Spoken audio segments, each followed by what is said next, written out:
بعد فأعوذ بالله من الشيطان الرجيم وَلَقَدْ خَلَقْنَا الْإِنسَانَ وَنَعْلَمُ مَا تُوَسْوِسُ بِهِ نَفْسُهُ وَنَحْنُ أَقْرَبُ إِلَيْهِ مِنْ حَبْلِ الْوَرِيدِ إِذْ يَتَلَقَّى الْمُتَلَقِّيَانِ عَنِ الْيَمِينِ وَعَنِ الشِّمَالِ قَعِيدٌ مَا يَلْفِظُ مِنْ قَوْلٍ إِلَّا لَدَيْهِ رَقِيبٌ عَتِيدٌ۔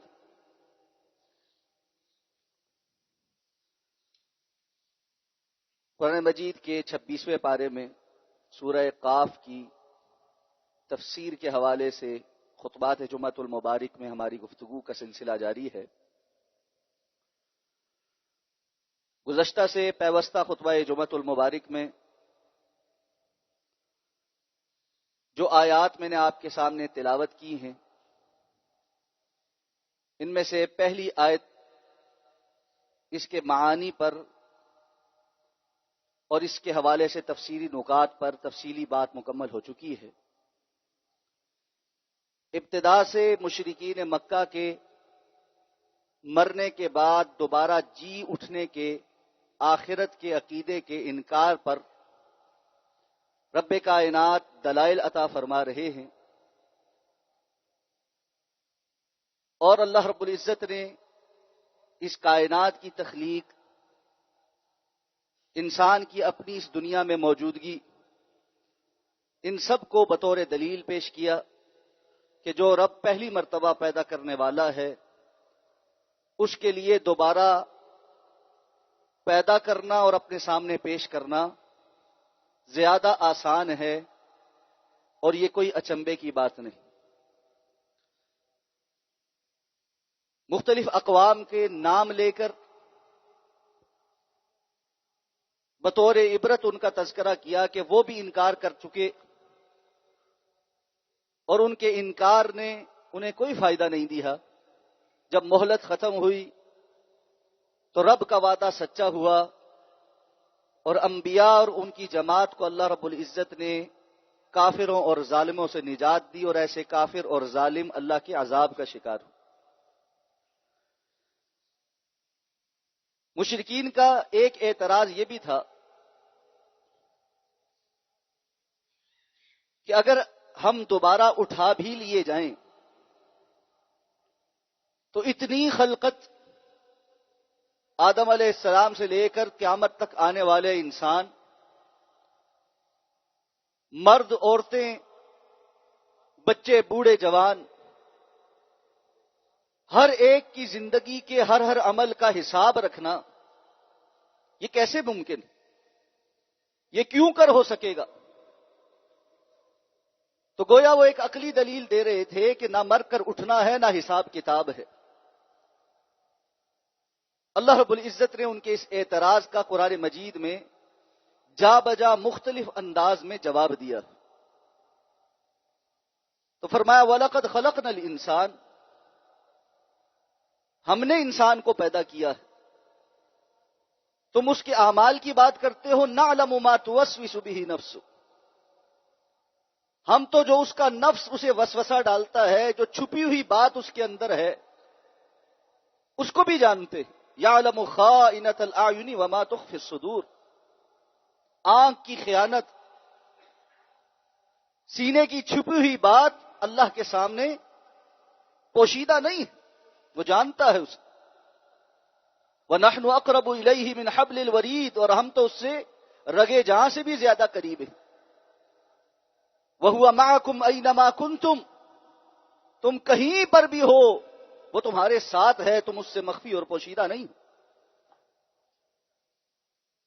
اور اس حوالے سے ہماری تفصیلاً بات ہو چکی کہ اس معیت کا، اس ساتھ کا مطلب کیا ہے، اور رب کائنات ذاتی اعتبار سے عرش پر مستوی ہے اپنی شان کے مطابق، لیکن اپنے علم، قدرت اور صفت معیت کے حساب سے اپنی مخلوق کے قریب ہے۔ تو سب سے پہلی بات تو اللہ نے بیان فرمائی کہ اللہ کا اپنا علم اس قدر وسیع ہے کہ وہ ہر بات جانتا ہے، اور اس سے کچھ مخفی اور پوشیدہ نہیں۔ لیکن انسان چونکہ مکار بھی ہے، جھوٹا بھی ہے، انکار بھی کر دیتا ہے، اور قیامت کے دن بہت سے لوگ انکار کریں گے بھی۔ قرآن نے ان کا تذکرہ کیا ہے کہ ہم نے تو یہ کیا ہی نہیں۔ اور چونکہ وہ انصاف کا دن ہے، مالک یوم الدین، جزا کا دن ہے، بدلے کا دن ہے، اس دن انصاف کے تمام تقاضے پورے کیے جائیں۔ اس لیے سزا اور جزا سے پہلے اللہ رب العزت ہر انسان کے سامنے کچھ گواہیاں پیش کرے، اور وہ ایسی اٹل گواہیاں ہوں گی جن کی وجہ سے کوئی انکار نہیں کر سکے۔ قرآن مجید نے مختلف گواہیوں کا تذکرہ کیا، ان میں سے ایک گواہی نامہ اعمال کی گواہی، ساری زندگی کا حساب کتاب موجود ہوگا۔ بعض لوگ یہ کہہ دیں گے کہ یہ بھی تو کسی نے لکھا ہے، ایسے مکر و فریب والے بھی ہیں، ان کے لیے بھی بندوبست ہے کہ زبان پر تالا لگا دیا جائے گا، اور ان کے ہاتھ پاؤں اور وہ تمام اعضاء جن سے وہ اللہ کی نافرمانی کرتے رہے ان کی بارے میں گواہی دیں گے کہ اللہ آپ نے یہاں ان کے خلاف جو گواہیاں پیش کی نامہ اعمال میں، وہ سب مبنی بر حق، ہم یہ کرتے رہے، اس کے کہنے پہ کرتے رہے۔ الیوم نختم علی افواہہم وتکلمنا ایدیہم وتشہد ارجلہم، پھر انسان کے ارد گرد رہنے والے لوگوں کی گواہی بھی ہوگی۔ لتکونوا شہداء علی الناس وَيَكُونَ الرَّسُولُ عَلَيْكُمْ شَهِيدًا، اور پھر جہاں جہاں انسان نے زمین پر جو عمل کیا ہے یہ زمین بھی گواہ بنے گی۔ وَتُحَدِّثُ أَخْبَارَهَا، سورہ زلزال میں فرمایا یہ اپنی تمام خبریں بیان کرے گی، بولے گی۔ عبداللہ ابن عباس رضی اللہ تعالیٰ عنہ فرماتے ہیں جس طرح ہماری ایک زبان ہے اور ہم اس سے اپنی بات کا اظہار کرتے ہیں، قیامت کے روز اللہ تعالیٰ زمین کو بھی ایک زبان عطا فرمائیں گے، اور وہ بول کر بتائے گی کس نے میرے اوپر کہاں کیا کیا تھا۔ اور رسول اللہ صلی اللہ علیہ وسلم ایک نماز جہاں مکمل کرتے تھے اس سے تھوڑا ہٹ کر دوسری، یعنی نوافل یا فرائض جہاں پڑے اس سے ہٹ کر سنتیں ادا کرتے تھے۔ اس کی توجیہ علماء نے یہی بیان کی تاکہ زمین کے مختلف حصے کثرت کے ساتھ ایسے ہو جائیں جو ہمارے حق میں گواہی دیں، یا اللہ اس نے یہاں پر اپنا ماتھا مجھ پر ٹیکا تھا تیری عبادت کرنے کے لیے، یہ زمین بھی گواہی دے گی۔ تو اللہ نے فرمایا گواہیاں ہوں گی، تم سمجھتے ہو حساب کیسے ہوگا؟ تو ساتھ فرمایا اذ یتلقى المتلقیان عن الیمین وعن الشمال قعید، جب دو لینے والے پکڑنے والے دائیں اور بائیں سے بیٹھے ہوئے ہیں لینے کے لیے، اخذ کرنے کے لیے، کیا لیتے ہیں؟ ما یلفظ من قول الا لدیہ رقیب عتید، یہ اپنے منہ سے کوئی لفظ نہیں نکالتا سوائے اس کے کہ رقیب عتید، دو نگہبان بیٹھے ہیں، کیسے ہیں؟ عتید، بڑے مستعد، چوکنے۔ ایسا نہیں ہے کہ ہمارے چوکیدار جیسے چوکیدار ہوں، کسی نے بٹھایا ہے اونگ رہا ہے، سو رہا ہے، پتہ نہیں چلا کون کہاں سے گزر گیا۔ اللہ نے جو دو نگہبان بٹھائے ہیں وہ بڑے مستعد ہیں۔ ام یحسبون انا لا نعلم سرهم ونجواهم، کیا یہ گمان کرتے ہیں ہم ان کی سرگوشیاں اور ان کی چھپی باتیں جانتے نہیں؟ بلا، کیوں نہیں، ورسلنا لدیہم یکتبون، ان کے ساتھ جو ہمارے بھیجے گئے رسول ہیں، فرشتے ہیں، وہ لکھ رہے ہیں، صرف یاد نہیں کر رہے، لکھ رہے ہیں، ایک ایک بات کو لکھ رہے۔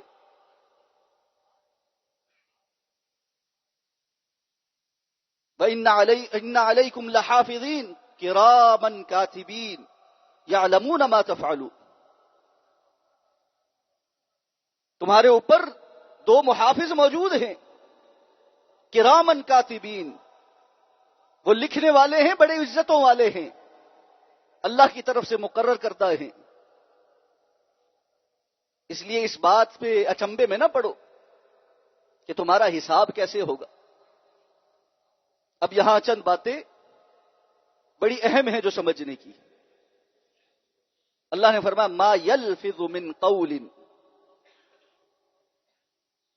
بات کے طور پر لفظ بھی نکلتا ہے، الا لدیہ رقیب عتید، بڑے مستعد 2 لکھنے والے اس کو لکھتے. علماء کرام نے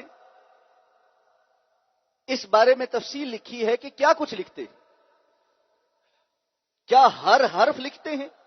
جو انسان زبان سے بولتا سب کچھ لکھا جاتا ہے،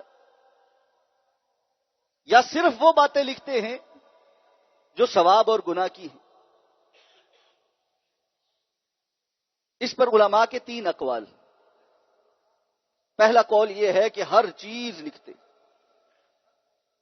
انسان جو زبان سے نکالتا ہے وہ سب لکھتے. امام احمد ابن حنبل رحمہ اللہ کے بارے میں آتا ہے، جب وہ بیمار ہوتے تھے تو کراہتے تھے، جیسے انسان تکلیف میں ہائے کہتا ہے، کراہتا. ان کو توجہ دلائی گئی کہ ما یلفظ من قول الا لدیہ رقیب عتید، کہ آپ جو ہائے ہائے کرتے ہیں یہ بھی لکھی جا رہی ہے. شاگرد بیان کرتے ہیں امام صاحب نے یہ سنا، اس کے بعد کیسی ہی تکلیف کیوں نہ آ جاتی، وہ ہائے بھی نہ کہتے کہ میرے نامہ اعمال میں یہ بھی ناشکری نہ لکھی جائے کہ میں نے تکلیف کے آنے پر ہائے کراہا تھا.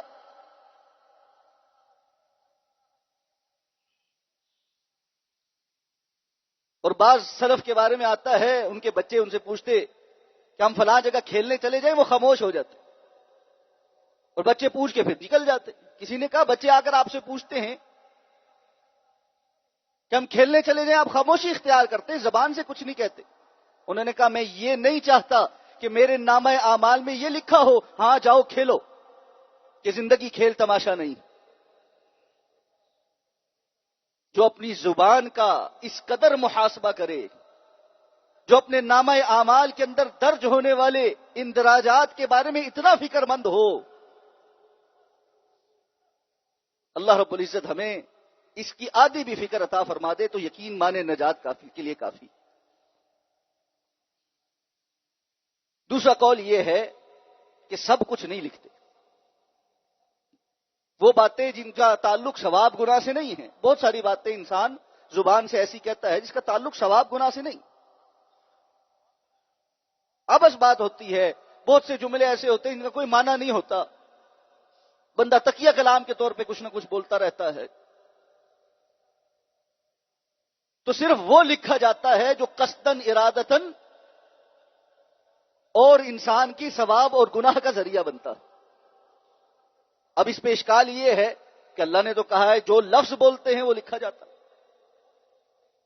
تو کہتے ہیں عربی زبان کا اسلوب یہ ہے، بسا اوقات سب کچھ کہہ کر اصل مراد صرف کچھ مخصوص چیز ہوتی ہے. جیسے قرآن نے کہا ہے کہ خضر علیہ السلام نے موسیٰ علیہ السلام کو کہا تھا کہ وہاں ایک ایسا بادشاہ ہے یأخذ کل سفینۃ غصبا، جو ہر کشتی کو چھین لیتا ہے، غصب کر لیتا ہے. تو پھر پھٹا توڑنے کی وجہ کیا تھی؟ پھٹا توڑنے کی وجہ یہ تھی وہ ہر صحیح سالم کشتی کو غصب کرتا ہے. وہاں صحیح سالم کا لفظ نہیں بولا لیکن یہ معنی کے اندر آ گیا. اسی طرح یہاں پر یلفظ کا معنی در حقیقت ایک مخصوص ثواب اور گناہ کا لفظ. تیسرا قول عبداللہ ابن عباس کا ہے جو ان دونوں کے درمیان تطبیق کر دیتا. واللہ اعلم بالصواب. عبداللہ ابن عباس فرماتے ہیں فرشتے سب کچھ لکھتے ہیں، ہر حرف لکھتے ہیں، اور ہر جمعرات کو جب نامہ اعمال کی دوبارہ اللہ کے سامنے پیشی ہوتی ہے اس وقت ثواب اور عقاب والی باتیں باقی رہنے دی جاتی ہیں اور جو فضولیات ہوتے ہیں ان کو مٹا دیا جاتا ہے. اور اس کی دلیل کے طور پہ کہتے ہیں اللہ نے فرمایا یمحو اللہ ما یشاء ویثبت وعنده ام الکتاب، اللہ جو چاہتا ہے وہ مٹا دیتا ہے اور جو چاہتا ہے اس کو باقی رکھتا۔ تو اس سے یہ پتہ چلتا ہے ایک مرتبہ تو لفظ لفظ لکھا جاتا، اور اس میں ایک چیز کا اضافہ ہے جو کتاب و سنت سے ہمیں مزید پتہ چلتا کہ صرف لفظ نہیں، نیتیں اور ارادے بھی لکھے جاتے۔ اللہ رب العزت نے ارشاد فرمایا للہ ما فی السماوات وما فی الارض وَإِن تُبْدُوا مَا فِي أَنفُسِكُمْ أَوْ تُخْفُوهُ يُحَاسِبْكُم بِهِ اللَّهُ، آسمانوں اور زمین میں جو کچھ ہے اللہ کا ہے، اب تم کچھ چھپاؤ، کچھ بیان کرو یا کچھ چھپاؤ، يُحَاسِبْكُم بِهِ اللَّهُ، اللہ تمہارا اس پر محاسبہ کرے گا، حساب کرے گا۔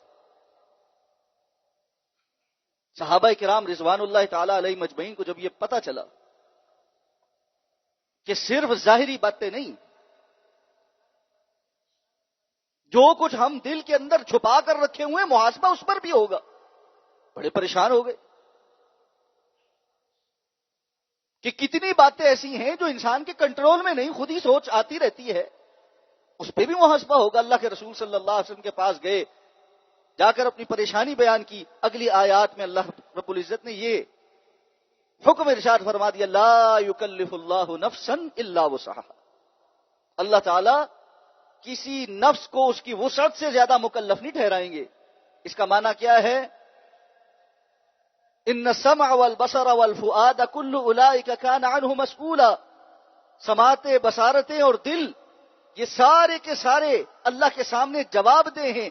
وہ نیتیں اور ارادے اور سوچ جو انسان نے پال کر رکھی ہوں، جو پال کر رکھی ہوں، جن کو اس نے اپنا ارادہ بنا لیا ہو، ابھی عمل میں نہیں آئی لیکن وہ پکا سوچ کر رکھتا ہے، ایسی سوچے جن سے وہ لذت حاصل کرتا ہے، یہ ساری کی ساری اللہ کے ہاں قابل مواخذہ ہیں۔ وہ خیالات جو پراگندہ خیال ہیں، ویسے ہی آیا وسوسہ آیا آپ نے اس کو نکال دیا، کوئی شیطانی سوچ آئی آپ نے اس کو دھتکار دیا، وہ قابل مواخذہ نہیں۔ اسی لیے رسول اللہ صلی اللہ علیہ وسلم نے حدیث مبارکہ میں فرمایا ہے کہ اللہ تعالیٰ نے فرشتوں کو حکم دے رکھا ہے، میرا بندہ اگر کسی نیک کام کا ارادہ کر لے تو ایک نیکی لکھ دو، ابھی کیا نہیں ہے، صرف ارادہ ہے۔ یہاں سے پتہ چلتا ہے کہ یہ نیت فرشتوں کے سامنے مطلع ہے، اور اس کا ارادہ کرنے والا ایک نیکی حاصل کر لیتا، اور فرمایا اگر وہ اس پر عمل کر لے تو اس کی نیت کے اعتبار سے کم از کم 10 گنا اور پھر بے حد و حساب اجر و ثواب ملتا، اور اگر وہ گناہ کا ارادہ کرے تو ابھی مت لکھو، اگر وہ گناہ کر دے تو ایک گناہ لکھو، اور اگر ارادہ کرنے کے بعد وہ اللہ کے خوف سے اس ارادے کو چھوڑ دے، فرمایا اس بری نیت اور ارادے کو چھوڑنے پر بھی ایک نیکی لکھو۔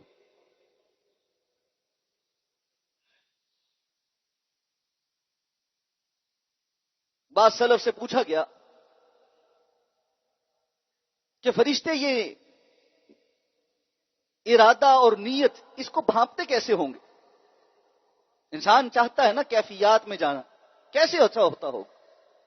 تو علماء کرام نے اس کے 2 جواب دیے۔ ایک تو یہ کہ فرشتے نورانی مخلوق ہیں، اور جس طرح وہ خود لطیف ہیں اور دکھتے نظر نہیں آتے، اسی طرح وہ لطیف چیزوں کا وزن، ان کی مقدار بھی اللہ کے حکم سے جانتے اور پہچانتے ہیں، اس لیے نیتوں اور ارادوں کی جو لطافت ہے اس کی وہاں پر جو ماہیت ہے وہ اس کو دیکھتے ہیں۔ اسی کے ساتھ انہوں نے کہا نیتوں اور ارادوں اور اعمال کی ایک خوشبو اور بدبو بھی ہوتی ہے، وہ اس سے بھی پہچانتے ہیں۔ ہمارے شیخ ارشاد الحق اثری حفظہ اللہ تبارک و تعالی فرماتے ہیں، ہمارے استاد حافظ محمد گوندلوی رحمہ اللہ تعالی ہمیں یہ پڑھا رہے تھے، تو میں نے ان سے پوچھا کہ شیخ کیا اعمال کی بھی خوشبو اور بدبو ہوتی ہے؟ کیا یہ کوئی حسی چیز ہے یا مانوی چیز؟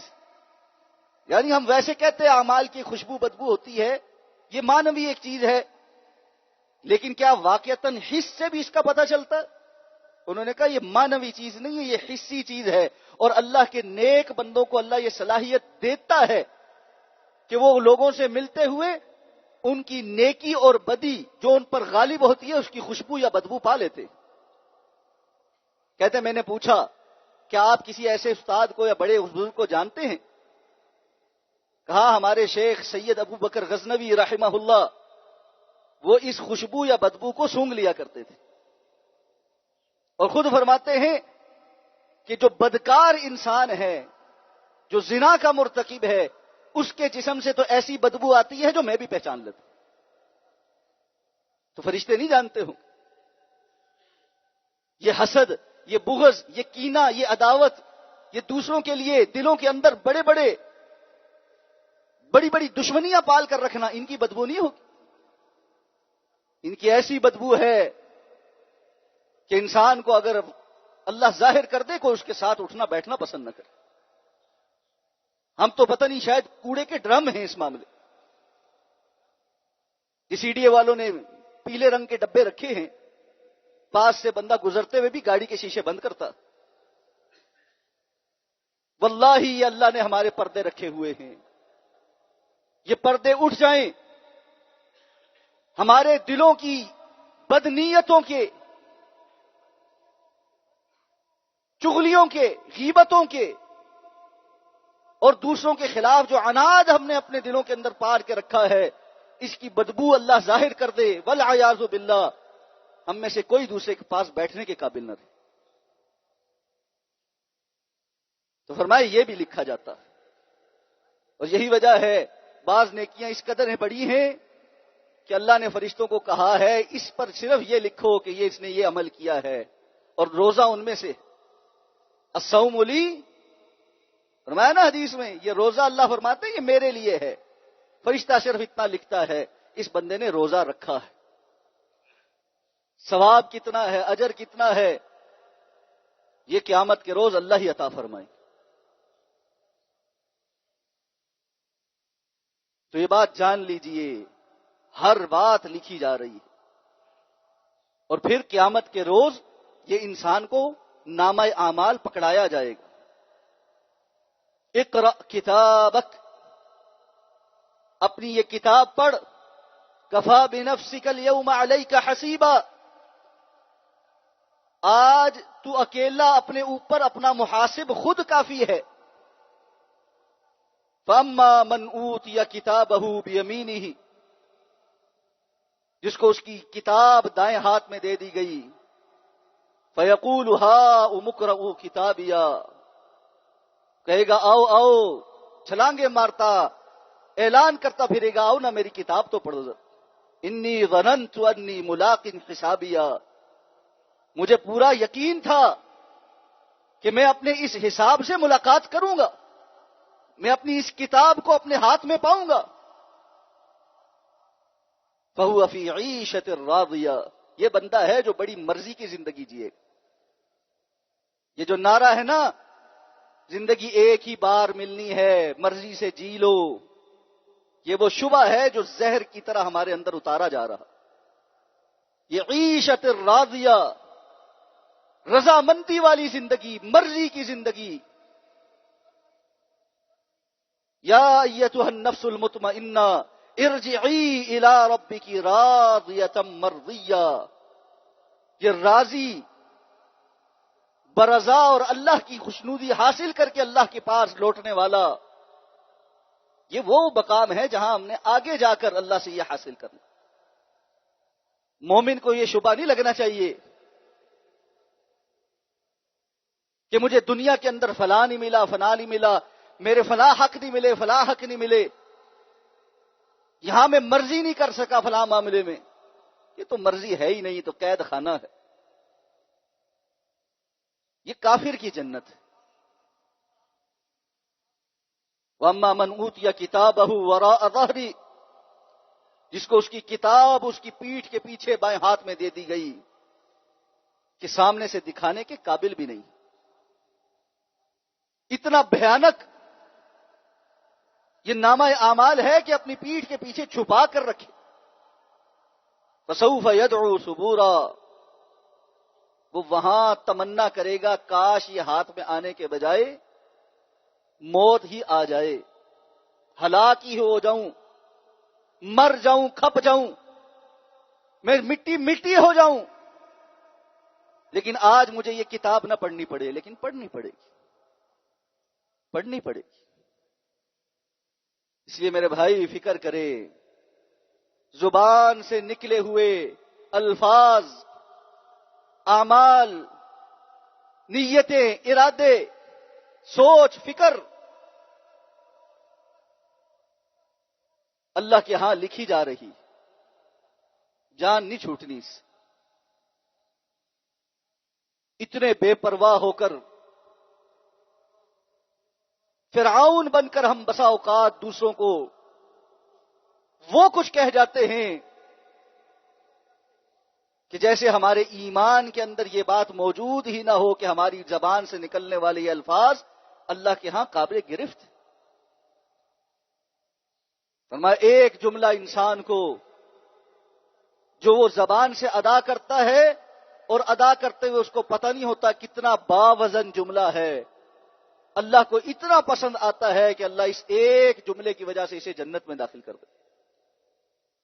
اور فرمایا اس کے مقابل ایک جملہ ایسا زبان سے بندہ نکالتے ہوئے سوچتا نہیں میں کیا کہہ رہا ہوں، اللہ کو اتنے غصے میں مبتلا کرتا ہے، یہ ایک جملہ بندے کو جہنم کے بیچوں بیچ لے جاتا ہے۔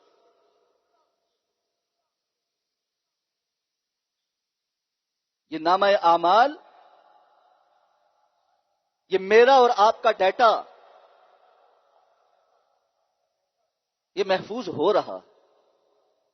اور میرے بھائی یہاں کوئی ٹول نہیں ہے جس میں جا کر پرائیویسی میں جا کر ہم اس ہسٹری کو ڈیلیٹ کر سکیں۔